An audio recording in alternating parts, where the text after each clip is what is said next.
Welcome to Sethu Chitra kitchen. நான் ஜாங்கிரி பண்ணியிருக்கேன். இது குழி பணியார சட்டியில் தான் பண்ணியிருக்கேன். செம்ம சூப்பராக நல்லா வந்திருக்கு. இது ஜாங்கிரி பண்ண தெரியாதவங்க கூட ஈஸியாக பண்ணிடலாம். இந்த பிகினர்ஸ்லாம் கூட ஈஸியாக இதை பண்ணிடலாம். இந்த சட்டி எங்கே கிடைக்கும் அப்படிங்கிறது இந்த வீடியோ கடைசியில் நான் உங்களுக்கு சொல்கிறேன். ஃபஸ்ட்டு நான் உருட்டு உளுந்து, நீங்கள் கடையிலே ஜாங்கிரி பருப்புன்னு கேட்டு வாங்குங்க. அந்த உளுந்தை 2 மணி நேரம் வாஷ் பண்ணி ஊற வைக்கிறேன். இதுக்கு பாகு எப்படி காசணும்னா கம்பி பதெல்லாம் தேவையே கிடையாது. இந்த கையில் அப்படி பிடிச்சாலுமே பிசு பிசுன்னு ஒட்டணும். அந்த பிசுக்கு பதம் இருந்தாலுமே போதும். 2 கப்பு சர்க்கரை, 1 கப்பு தண்ணி, 1 கப்பு உளுந்தம்பருப்பு, அவ்வளோதான். இந்த சர்க்கரையில் கொஞ்சமாக நான் பால் விடுறேன். ஏன்னா அப்போ தான் அந்த சர்க்கரையில் இருக்கிற அழுக்கெல்லாம் வெளியில் வந்துடும். இந்த பாருங்கள், இந்த மாதிரி வந்துடுது. எல்லாத்தையும் அழுக்கெல்லாம் எடுத்துட்டேன். எப்படி வந்திருக்கு, எண்ணெய் மாதிரி வந்திருக்கு பாருங்கள்.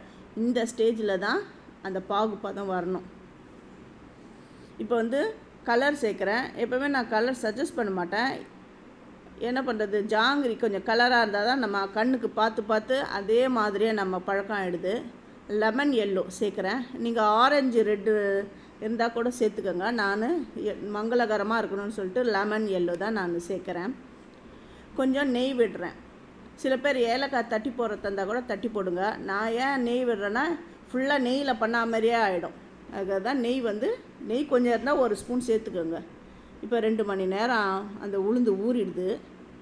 இப்போ ஒரு மிக்ஸி ஜாரில் சேர்த்து கொஞ்சமாக ஒரு சிட்டிக்கை உப்பு போடுறேன். எந்த ஒரு பட்சணம் பண்ணாலும் அதுக்கு உப்பு கொஞ்சம் சேருங்க. அந்த டேஸ்ட் கொஞ்சம் நல்லாயிருக்கும். கொஞ்சமாக தண்ணி விட்டு நம்ம வடைக்கு அரைக்கிற பதம் தெரியும் இல்லையா, அந்த மாதிரி அரைச்சிக்கோங்க. இந்த பாருங்க, இந்த மாதிரி இப்படி அரைச்சிக்கோங்க.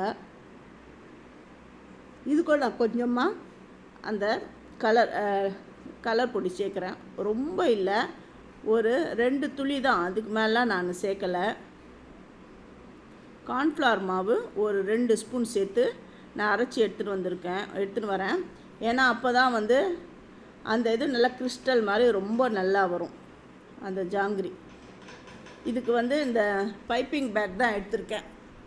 இந்த மாதிரி அந்த ரவுண்ட் ஷேப்பில் இருக்கிற அந்த அச்சு தான் நான் போடுறேன். இதுதான் குழி பணியார சட்டி. ஈஸியாக பிகினர்ஸ் கூட இதை பண்ணிடலாம். அந்த சுத்த வராதவங்க கூட கரெக்டாக இதை சுற்றி எடுக்கலாம். நீங்கள் ஒரு கடாய் எடுக்கணும். அதுக்கு அந்த கடாய் தட்டையாக இருக்கணும்.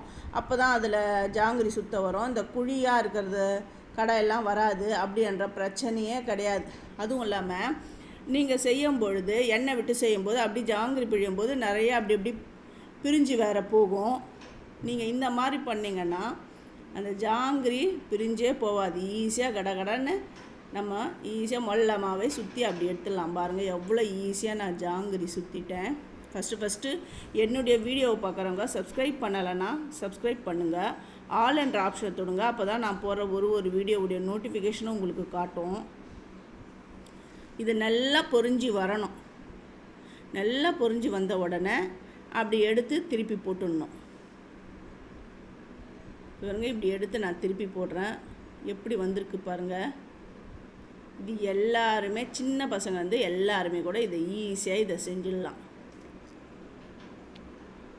நல்லா பொரிஞ்சு வந்த உடனே எடுத்து அந்த சிரப்பில் நான் சேர்க்குறேன். இந்த சிரப்பில் அடுத்த பேட்ச்சு வேவற வரையும் இது சிரப்பில் அப்படி இருந்தால் போதும். நீங்கள் ரொம்ப நேரம் வச்சிங்கன்னா இதுவே நல்லா அந்த ஜீராவை அப்படியே செக் பண்ணிக்கும். இந்த பாருங்கள், இப்போவே எப்படி குடிச்சிடுது பாருங்கள். நான் இன்னொரு பேட்சை நான் ஜாங்கிரி சுற்றி காட்டுறேன். இந்த சட்டி எங்கே கிடைக்கும்னா, நான் சென்னையில் தேடி பார்த்துட்டேன். சென்னையில் எங்கேயுமே இந்த மாதிரி கிடைக்கல. நீங்கள் திருவண்ணாமலை, இது நான் திருவண்ணாமலையில் தான் நான் வாங்கினேன். அந்த சிவன் கோவில் பக்கத்துலேயே இந்த பணியார சட்டி வாங்கினேன். இதேமாரி ஒரே ஒரு இதில் கூட விற்கிது, ஒரே ஒரு ரவுண்டில் கூட விற்கிது. நான் இந்த மாதிரி 4 இது நான் வாங்கினேன். எவ்வளோ ஈஸியாக வந்துடுது பாருங்கள். ஜாங்கிரியும் சூப்பராக இருக்குது. இப்போ ஜாங்கிரி பண்ணுறது கஷ்டமே கிடையாது. இப்போ ஈஸியாக இந்த சட்டி இருந்ததுன்னா கடன்னு இந்த குழி பணியார சட்டிலேயே நம்ம டக் பண்ணிடலாம். இந்த மாதிரி பூ மாதிரி டிசைன் வரலன்னா கூட நீங்கள் சாதா அந்த கடாயிலேயே அப்படியே சும்மா சுற்றி சுற்றி கூட விடுங்க. சூப்பரான ஜாங்கிரி ரெடி ஆகிடுது. அந்த சிரப்பில் இருந்து எடுத்து நான் காட்டுறேன். எவ்வளோ நல்லா ஜீராவெல்லாம் சக் பண்ணிவிட்டு எவ்வளோ அருமையாக வந்திருக்குன்னு பாருங்கள். இதை நீங்கள் உங்கள் வீட்டில் வரப்போகிற தீபாவளிக்கு இதை நீங்கள் ட்ரை பண்ணுங்கள். ட்ரை பண்ணிவிட்டு எப்படி வந்ததுன்னு எனக்கு கமெண்ட் பண்ணுங்கள். இதை பாருங்கள் எவ்வளோ சூப்பரான ஜாங்கிரி ரெடி ஆகிடுது. எல்லா ஜாங்கிரியும் இதேமாரி நான் குக் பண்ணிட்டேன். இதை பாருங்கள் எவ்வளோ சூப்பராக வந்திருக்கு பாருங்கள். இதை நான் ஒன்று கட் பண்ணி காட்டுறேன் பாருங்கள். எவ்வளோ ஜூஸியாக இருக்குது பாருங்கள். நல்ல கிறிஸ்பியாக பாருங்கள். ஜூஸியான ஜாங்கிரி ரெடி ஆகிடுது. தேங்க்யூ.